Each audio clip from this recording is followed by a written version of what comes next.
Hi, this is Padmapriya. You are வாட்சிங் Padmapriya vlogs. இன்னைக்கு பார்க்க போற ஷார்ட்ஸ் என்னன்னு பார்த்தீங்கன்னா, மலேசியன் ஏர்லைன்ஸ் இது. மலேசியாலேருந்து இந்தியாவுக்கு வரும்போது எடுத்த வீடியோ. இது எடுக்கும்போது வந்து டைம் கரெக்ட்டா இந்தியா டைம் வந்து 10:30 இருக்கும். ஸ்கைலேருந்து லேண்ட பார்க்கும்போது ரொம்ப பியூட்டிஃபுல்லான ஒரு எக்ஸ்பீரியன்ஸ். ஒரு அமேசிங்கா இருந்தது எனக்கு. இது நான் ஒரு பாசிட்டிவான ஒரு ஆங்கிள்ல தான் எடுத்தேன். ஆனா இப்ப பார்த்தீங்கன்னா, ஒரே ஏர் இந்தியாவ பத்தி, அந்த ஃப்ளைட்ட பத்தி, அந்த ஆக்சிடென்ட்லாம் ரொம்ப மனசுக்கு ரொம்ப வருத்தமா இருக்கு. அந்த டைம் போஸ்ட் பண்றதே எனக்கு ரொம்ப மனசு கஷ்டமா இருக்கு.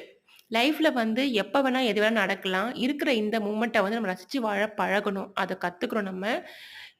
இது வந்து அந்த ஏர் இண்டியாக்கு நான் வந்து எல்லாரோட ஆத்மா சாந்தி அடையணும். அவங்க லைஃப் எல்லாருமே வந்து மறுபடியும் பேக் டூ நார்மல் வரணும் அப்படின்றத நான் ப்ரே பண்ணிக்கிறேன். என்னோட சேர்ந்து நீங்களும் ப்ரே பண்ணிக்கோங்க. இந்த கஷ்டத்துலருந்து எல்லாரும் வெளிய வரணும். இதுதான் நம்மளுடைய ப்ரேயரா இருக்கணுமே தவிர, நம்ம யாரையுமே மறுபடியும் கஷ்டப்படுத்தக்கூடாது. எந்த ஒரு ஏர்லைன்ஸ பத்தியும் நம்ம கஷ்டப்படுத்தக்கூடாது. Thank you.